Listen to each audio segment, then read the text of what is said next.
These guys survived the David Kahn era of Timberwolves basketball and live to tell about it. It's Flagrant Howls. And welcome in to the Anthony Edwards Team USA, I was going to say celebration episode of Flagrant Howls here, because our guy is now in the starting lineup, at least in the games against is it the select team? Is that what we're calling it? The Nas Reeds, the Fighting Nas Reeds? The Fighting, I think we're doing this on a Wednesday. Last Friday, Team USA scrimmage kind of against their JV team. Really good players on it still, but obviously it's just a lesser team. I think the select team swept them last Friday at their scrimmage in Vegas. They had started Cam Johnson at that fifth spot. Good player. Slight Timberwolves connections back to the Jarrett Culver deal and who the Wolves could have had or whatever. And then Saturday, Steve Kerr woke up in Vegas, hungover from losing, and like any of us, and was like, you know what? I need to make a change in my life. And he put Anthony Edwards in the starting lineup. And then they scrimmage on Monday. And basically the team has looked completely different ever since. And as much as, Judd, and I'm with Judd on some of the stuff, like you don't want to see these guys playing international. You don't want them to get hurt. They're not getting paid by these teams, blah, blah, blah, blah, blah. Then I watch the Redeem Team stuff again. It's just like, you know what? If Anthony Edwards becomes the player we think he's going to become, this is a really crucial step for him, because this is the most important basketball he's ever played. He didn't play in March Madness because of COVID. He didn't have Summer League, yes, he's been in a couple playoff series, but this is it. And if he's going to become the next Dwyane Wade, those guys, if you watch that Redeem Team, like they cut their teeth a little bit here playing for their country. So it was cool. It was cool to watch him on Monday. He was blocking shots. He was putting, passes behind his back in transition. He's their best player. He has their highest ceiling. So it's been cool to watch, kind of Captain Ant America grow in front of the national eyes, because local eyes know how good he is.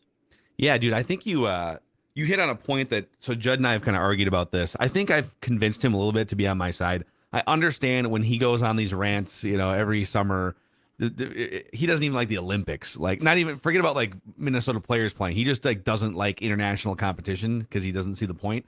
I'm not quite that far, but I do understand, especially when players get older. Like, I don't want Rudy Gobert playing internationally anymore. Although he is sinking 3-pointers now. So he just lost his virginity, is what he said. Is his first ever like professional or high level competition made 3, right? Yeah. And I sorry to interrupt you. Like he's doing it because I think, Paris has the Olympics next year. So for him, it's still a big thing, but you could have just been around the team and been like a figurehead. You didn't have to play, especially when you have said, Rudy Gobert, that you were not that good last year because you played extra summer Euro basketball. Right. So I'm with you on that. But anyway. Well, but with guys like Anthony Edwards, when you're, 21, 22, 24 years old, it's less about preserving your body for the last 2 or 3 years of your career. Like, the injury risk is not nearly what it is for a 7-footer who's 30 years old or whatever, 31 years old. So I'm not as concerned about him. Now, could you get hurt? Knock on wood. Hopefully that doesn't happen, but you could get hurt doing a lot of different things. I think the experience you gain being around the Steve Kerrs and some of them. I mean, look at the coaching staff, right? Eric Spoelstra, Ty Lue, yes, dude, you're literally around like Hall of Fame caliber coaches who have molded championship teams and who have molded MVP winners and whatnot. Him being around those coaches, being around some of the other hungry top young players, and then playing international competition.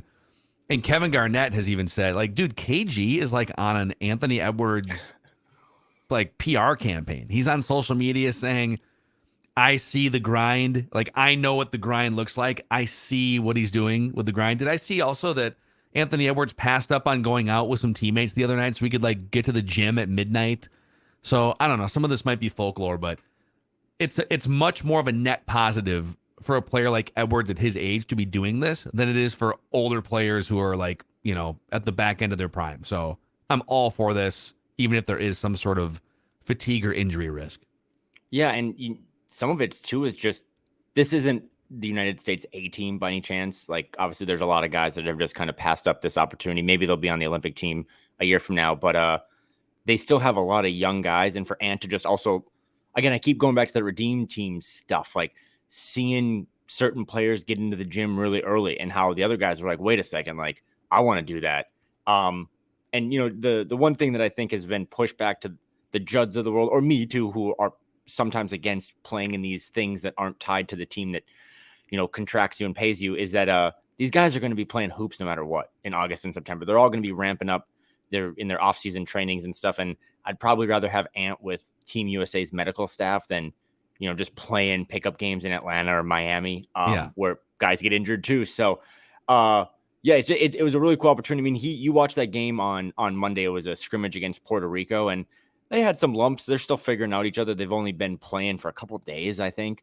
But I think it was the third quarter when he scored 12 points in the third. He is their best player in the sense of Brandon Ingram's really good. Jaren Jackson Jr. is probably their best overall player right now.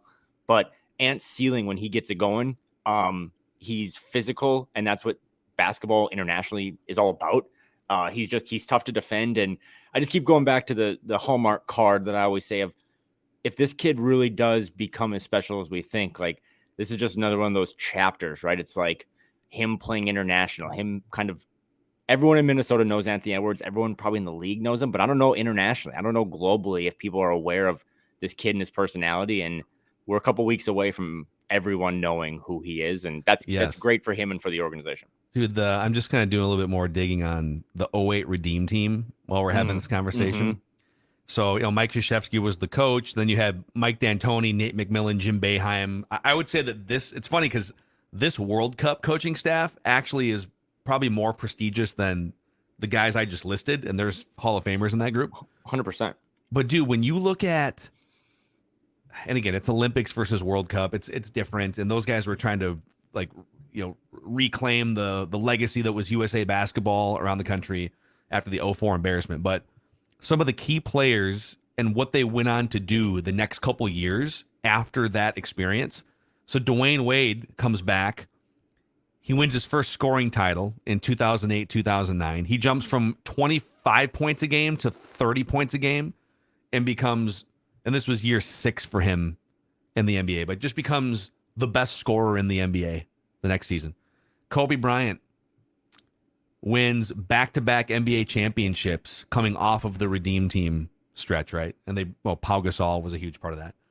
And then Chris Bosh and LeBron James, a year later, wind up joining forces to start a dynasty in Miami. And some of this probably happens with or without the Redeem Team experience, but it can be a huge springboard into the next phase of your career. And it kind of feels like Anthony Edwards is standing there. He's ready. He understands the work that needs to go into it. He understands what success in the playoffs can look like.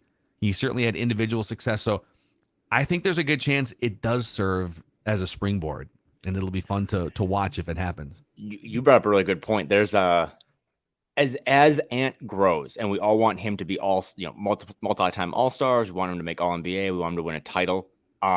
He is. I mean, it is cool when you think about this from, I guess, a Score North perspective, but to have Anthony Edwards and Justin Jefferson in the same city is pretty cool if you're a Minnesota sports fan. But the things we want from Ant, and I've always said this, are going to come with more, the more, what is the Batman saying, whatever, about responsibilities.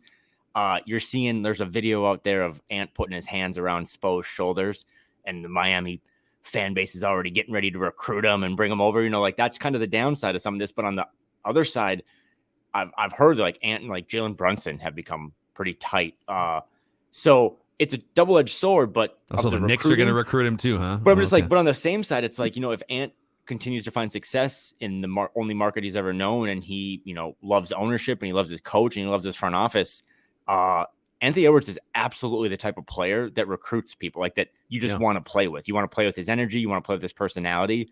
So I think it's also big too that if things go right and all the little dominoes line up in favor of the Timberwolves, which has never happened, but if it does, maybe this is the springboard too to have those relationships. Tyrese Halliburton, starting point guard, Minnesota Timberwolves, 2026. Wow, let's make it happen, dude. Another guy that I forgot about on the Redeem Team 2008 was Dwight Howard. So Dwight was going into his 5th year in the NBA, 23 years old, and he had kind of emerged as a 21 points, 14 rebounds, led the league in rebounding, but they had not had really any playoff success. So the next year, or I guess they might have gone to the conference finals and got beat in 2008. But the next year after the Redeem Team experience for him, they go to the NBA Finals. It wasn't like maybe like a game 6 even of the NBA Finals, and they wound up losing to Kobe and the Lakers. But I was at that. That was my dad took me to one of those games in Orlando. Okay, it was the first one of the first dates we brought my wife on with. But yeah, sorry to interrupt, guys. That was a flashback too. I was in Orlando. We were sitting. My dad saved up a bunch of money. We got really good, like pseudo courtside seats. I just remember Lil Wayne and 40 of his friends walked in front of us, and they smelled like things I wasn't really aware of at the time, which now I'm more aware of. But it was, yeah, that was an awesome series too. That was like the Rashard Lewis, Hedo Turkoglu. That Lakers team was loaded. But yeah, I actually forgot Dwight Howard was on that team until I watched the Redeem Team doc. Yeah. So, and there's probably a couple other ones too that we could go through, but that's a good segue into, we haven't done Kyle and Phil read the comments in a while. So let's dive into, we've got a combination of things from the feedback tab in the Score North app and the YouTube comment section, Score North YouTube channel. Cool. And Jake Carlson asked one that fits right in with what we're kind of discussing here. He goes, I feel like we're on the verge of Anthony Edwards having a 2006 Dwyane Wade playoff run. Would like your thoughts on this. Knock on wood. So that was the first championship in Miami Heat history. This was before the Redeem Team, by the way. But this is when Shaq came over. And it was Dwyane Wade's age 24 season, his third year in the NBA. And they wind up going to the NBA Finals. And he was regarded as a good young player going into that season. But those playoffs, if I remember correctly, unstoppable, right? He became a fully realized version of this future Hall of Fame player in that playoff run. And he became the unquestioned, one of the best players on a championship team type of a guy. What do you make of that? The Dwyane Wade and Anthony Edwards comparisons started with Dwyane Wade making the comparison himself, right, a couple of years ago. Do you think that's in the realm of possibilities that the Timberwolves, led by a monster Anthony Edwards, could actually make a championship? Because when I hear this question, I think, oh, that's a championship run. An 06 Wade run isn't like, oh, they got to the second round. That would be a championship run. Is that within the realm of possible outcomes for you this season?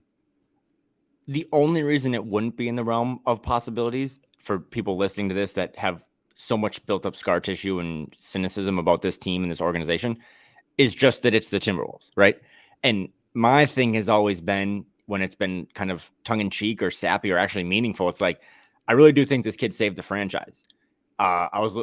We'll get into another topic in a little bit, but like I was just looking at the record by year and what happened after the Garnett stuff. And it was just like, after he was traded to Boston, it was so lean that not only was the team terrible, you just didn't really have someone like Kevin Love was really great and a really great bridge player, and Ricky Rubio, but you never had that one guy that really had it all. Like, you knew Kevin Love was gonna be really, really good, but he didn't have that. He didn't have this moxie. So I don't know. I mean, I don't. Nothing's guaranteed, but the way you start to see older players talk about Ant, I think Paul George said some stuff the other day on his podcast, like the Bruce Brown stuff about how the Wolves faced off against the Lakers and how good Ant was.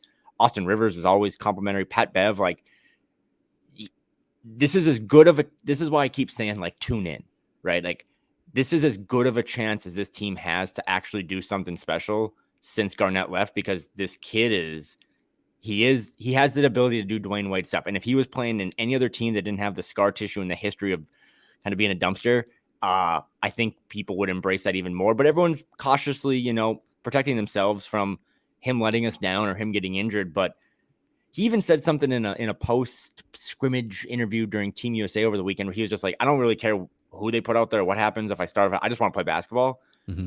And as critical as I've been of like the lead up to his draft and how some people took some shots at him, it's really true that like maybe he didn't love the game as much as an 18-year-old as he does at 21, which is, I didn't love it. You love things differently at 18 than you do at 21, but he seems like he is a grinder now. And that's just another Dwyane Wade, LeBron James kind of superstar mentality. Is that kid he lives in the gym. He's not going to I think it was a Young Jeezy concert in Vegas. He's just, I'd rather be at UNLV 6:30 in the morning just getting shots up. So I do believe that this is, do I think they're going to make a championship run this next year? I don't know, because the rest of the roster might leave a little to be, or maybe they need another year of seasoning. But I do come back to, this is the most important basketball the kid has ever played in his whole life, and that's only a good thing.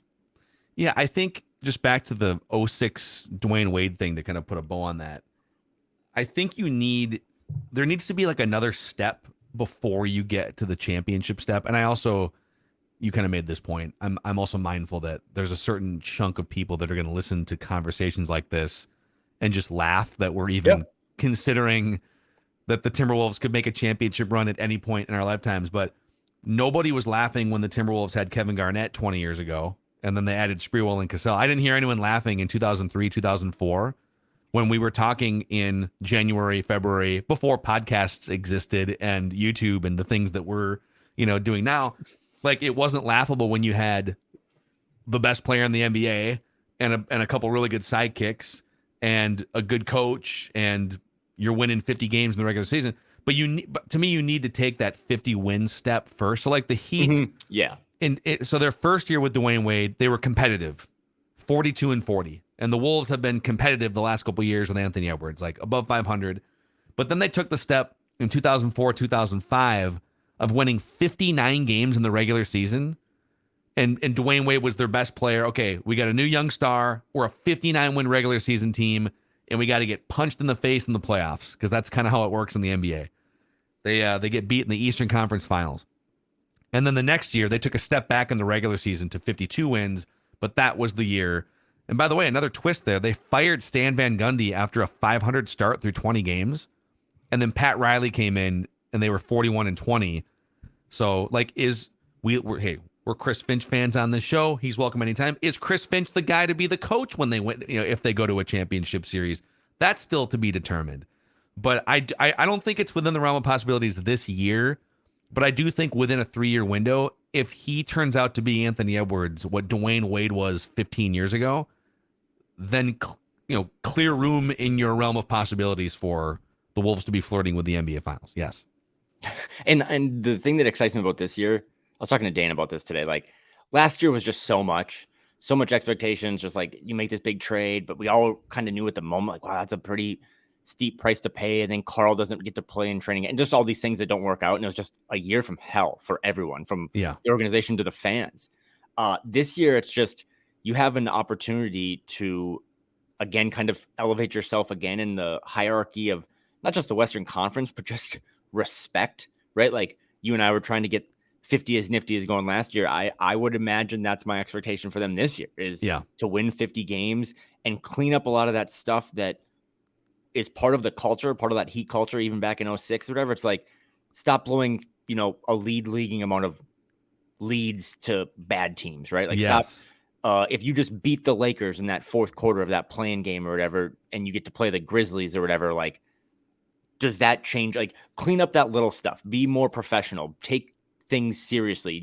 You still actually haven't done anything when it comes to the ledger of being successful in the NBA. And I think it does, even though all these guys are spread out and the Wolves lead the league right now and players playing for FIBA. It does come back to Ant playing in this stuff, Carl maybe playing in that stuff, Kyle, like these guys getting real reps of important basketball rather than just playing pickup, and translating that into the training camp and the preseason and stuff. So exciting stuff. What's your other Timberwolf in an international setting that you're interested in watching? Kyle Anderson, China, Luka Garza. What is it for Luka? I think it's Bosnia. Bosnia?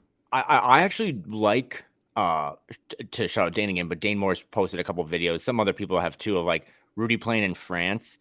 The French team gets Rudy better than any of the Timberwolves do. Mm-hmm. And there's kind of like this hockey assist mentality of like, maybe you make a pass to Rudy.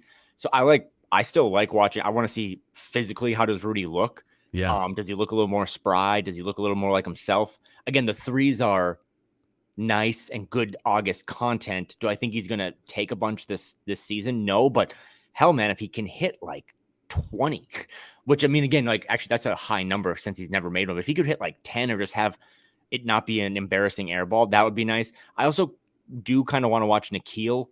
I think he got buried in just the Nas Reed news this summer and Shake Milton and all that stuff. Like, he has a big role, in my opinion. He was the only one of those guys, Nikhil, Shake, and Troy Brown Jr., who is signed for 2 full years. It's not a player option. So they believe in him. He believes in this organization. And that Canada team, I think they might be playing Germany today, but they're loaded. They got a lot of guys. You're like, oh, RJ Barrett, I know him. Like Nikhil, just a list of guys that are like, oh, those are NBA players. So maybe seeing him guard Ant would be awesome if the Battle of North America takes place down the road.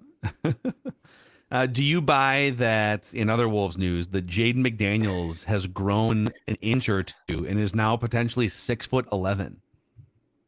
Johnny Krasinski was tweeting about this the other day. Yeah, there's a tweet from John on August 7th. Summer buzz hearing that Jaden McDaniels is measuring at 6'11" at his latest workouts, 22 years old and still growing. He's 7'4" now. It's crazy. I had a quote that was like, I am still growing after reading this, but I felt like that would be inappropriate, so I deleted that one. But that would be incredible, right? Like that would be just, I mean, he's never going to play center or anything crazy like that, but I can't imagine it's bad for how much we talk about Wemby and just being a 7'4" unicorn, being taller than Rudy Gobert, but not being a center. Like physically, he just wants to play on the perimeter.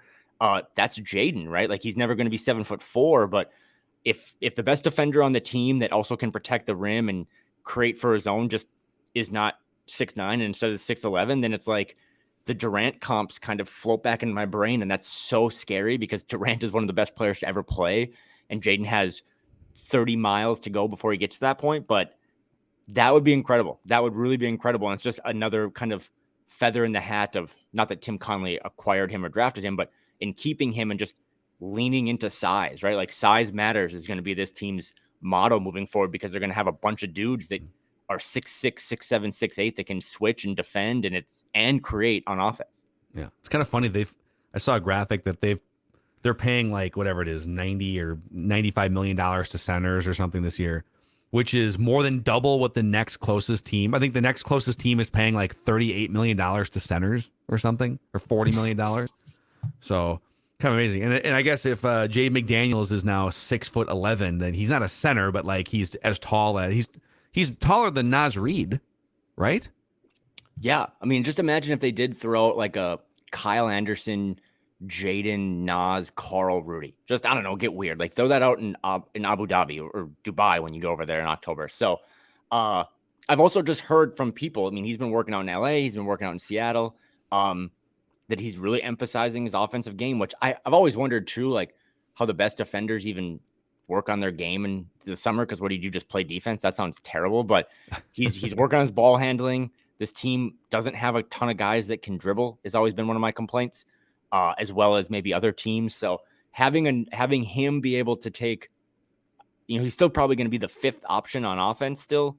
I guess maybe him or Mike Conley for that last spot, but just having him be able to increase his production is what we talked about a couple of weeks ago, right? Like you sign him to that extension whenever it may come, but you can't be signing him thinking you're going to get 10-4 and good defense. Like you need to start getting 16-6 with that same defense. So exciting stuff. I'll tell you what, that tweet from John is the perfect August offseason tweet. Just like, hey, I heard one of the favorite players is growing. It's like, oh my God, I don't even know if it's true, but I definitely like printed it out and made a t-shirt out of it.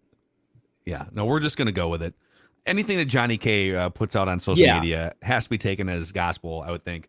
So speaking of taking as gospel, you can take this as gospel, that Power Lodge and Miller Marine are your home for great fun times on the water. In fact, Power Lodge is celebrating 25 years of bringing action and excitement to Minnesota as your go-to destination for all things marine and power sports.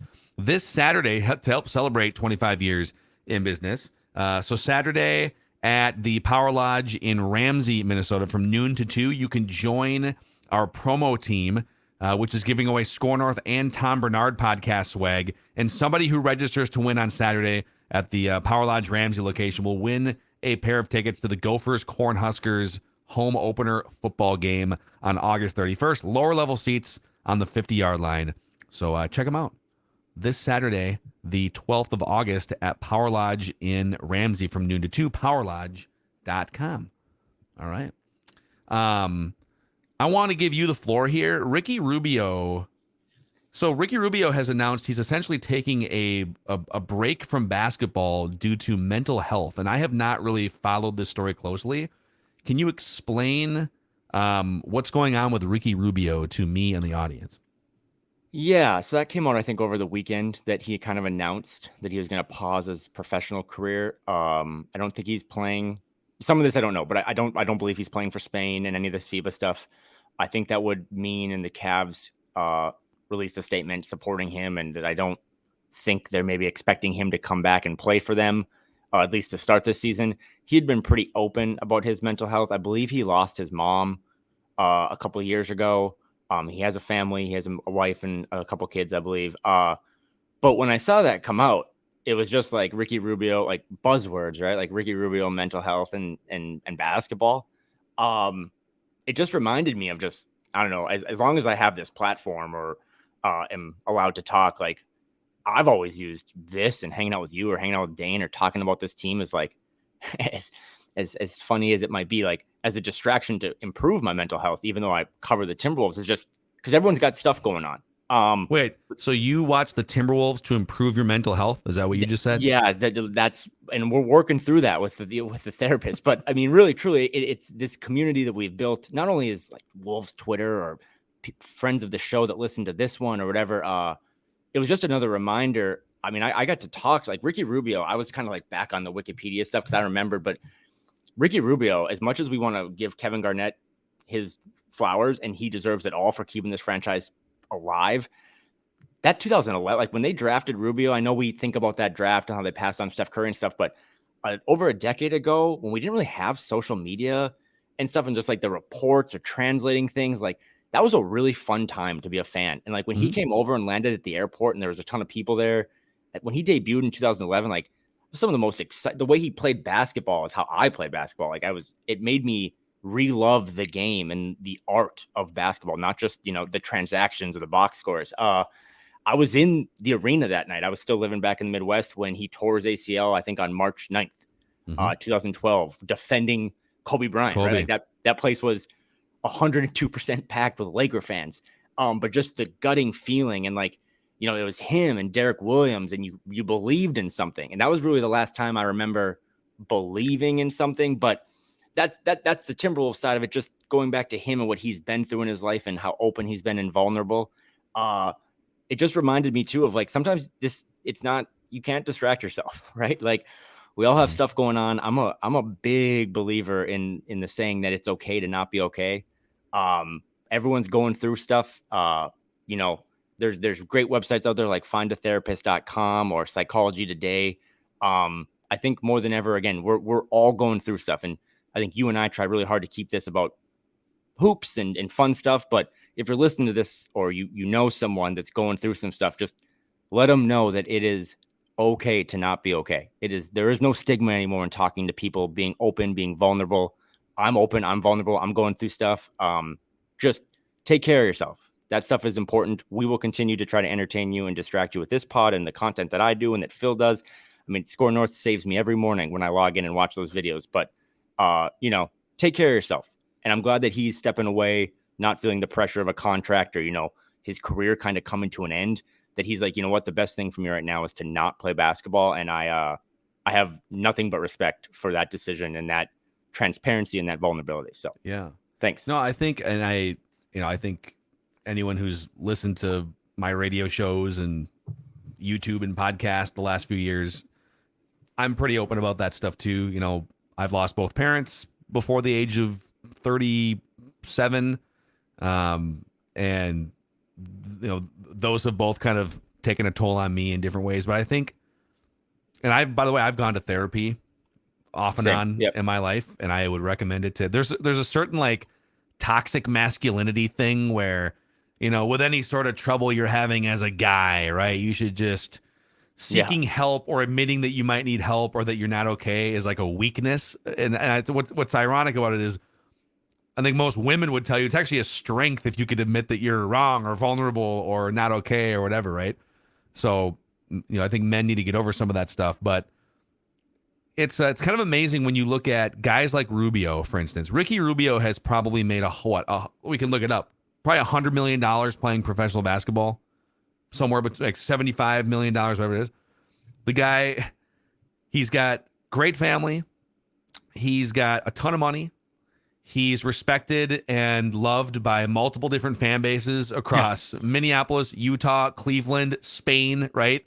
Maybe he's never quite lived up to what everyone thought he was going to be when he was 16 or 17 years old, but the guy's got a lot of things going for him. Kevin Love, same way, right? Kevin Love's been super open about mental health issues. And when you see guys like that, or you see NFL players or whoever else, you think, man, people that you think, God, I would trade places with them in a heartbeat, right? All that external stuff doesn't mean that they're okay. But I think it's cool that people can talk about it. And one of the greatest compliments that we get doing shows like this on a regular basis is when people email or come up to you in person or whatever it is and say, hey, you helped me get through a tough period, or man, you guys are like friends. I feel like I know you when I was going through this period in my life. You know, you were normalcy for me, or like during the pandemic or whatever. And it's really, I guess, if we can play that role, even if it's just babbling and complaining about the Timberwolves or being hopelessly optimistic, or Purple Daily or whatever show you listen to that we're part of, you know, we are happy to fill that role. And it's cool that people can talk more openly, like Ricky Rubio is, about some of the mental health stuff that they're going through. So you know, he has an October birthday like me. He's actually born, I think, a year or two. He's right around my wife's age. But he's 32, and he turned professional at 14. So it doesn't take a finance person to realize that he's over half his life has just been playing professional basketball. And again, that's like a dream, right? Like I'll never be able to do that, but that would have been my dream growing up, is to play. But there's just a lot of other stuff, and some people don't like that. Some people just want to distract themselves with the on the court, on the field product. But getting to know some of these guys, and Ricky's one of them that not only I cheered for, but got to know with one-on-one talks, is that he's a really good dude, and he's going through some stuff right now. And I know we send him the best, and the same energy and positive vibes goes to anyone listening to this that's going through stuff. Like Phil said, it's there's no stigma. It's definitely okay to not be okay. Talk to someone. We're all kind of in this together. So amen, my friend. Amen. So I think with that, we'll end on a positive message for all of you out there.